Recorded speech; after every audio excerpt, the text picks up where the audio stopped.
അപ്പോൾ വിനീത് ആ സമയത്ത് നിവിനായിട്ട് മാത്രമാണ് പ്രൊഡ്യൂസ് ചെയ്തുകൊണ്ടിരുന്നത്. So once I asked Vineeth, okay എപ്പോഴെങ്കിലും ഒരു പടം പ്രണവായിട്ട് ചെയ്യുകയാണെങ്കിൽ എൻ്റെ അടുത്ത് പറയണമെന്ന് പറഞ്ഞു. അപ്പോൾ വിനീത് എടാ എൻ്റെ കയ്യിൽ അങ്ങനെ സ്ക്രിപ്റ്റോ കാര്യങ്ങളോ ഒന്നുമില്ല, അപ്പോൾ ഇപ്പോൾ ഒന്നും അങ്ങനെ തീരുമാനിച്ചിട്ടില്ലെന്ന് പറഞ്ഞു. ഞാൻ പറഞ്ഞതേ ഉള്ളൂ. കാരണം വിനീത് ഞാനും ഇതേപോലെ ഫ്രണ്ട്സാ.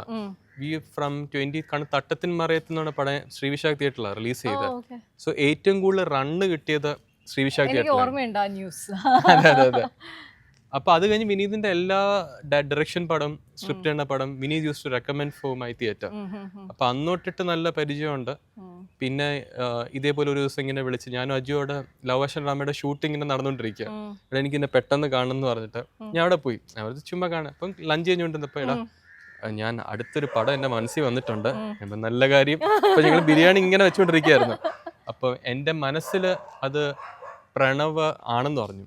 അപ്പൊ ഞാൻ കേൾക്കട്ടെ ഞാനും അജു ഇങ്ങനെ അപ്പൊ എടാ പ്രണവാണെന്ന്. അപ്പൊ ഞാൻ പ്രണവോ? അപ്പൊ വി ആർ നോട്ട് എക്സ്പെക്ടിങ് ആ ഒരു സമയത്ത്. അപ്പൊ ഞാനും അജുവും ഭയങ്കര എക്സൈറ്റ്. പക്ഷെ നീ ദയവായിട്ട് ഇപ്പൊ അടുത്തൊന്നും പറയരുത്, ബിക്കോസ് സ്ക്രിപ്റ്റ് എഴുതി കഴിഞ്ഞ് പ്രണവ് മനസ്സിൽ വന്നു.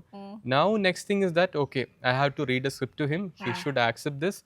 അപ്പം എനിക്ക് ഒരു വെച്ചാൽ സുഹിത്രേച്ചി നമ്മളും കുടുംബപരമായിട്ട് 3 generations ആയിട്ടുള്ള ഇതാണ്. ബാലാജി സാറും എൻ്റെ ഗ്രാൻഡ് ഫാദറും ബാലസാറോട് ചെന്നൈയിൽ പടം പ്രൊഡ്യൂസ് ചെയ്യുന്നു. ഞങ്ങൾ ഇതപ്പം അന്ന് തൊട്ടേ വെക്കേഷൻസിൽ നമ്മുടെ ഫാമിലി അവിടെ പോവും, അവിടെ നിന്ന് ഇവിടെ വരും.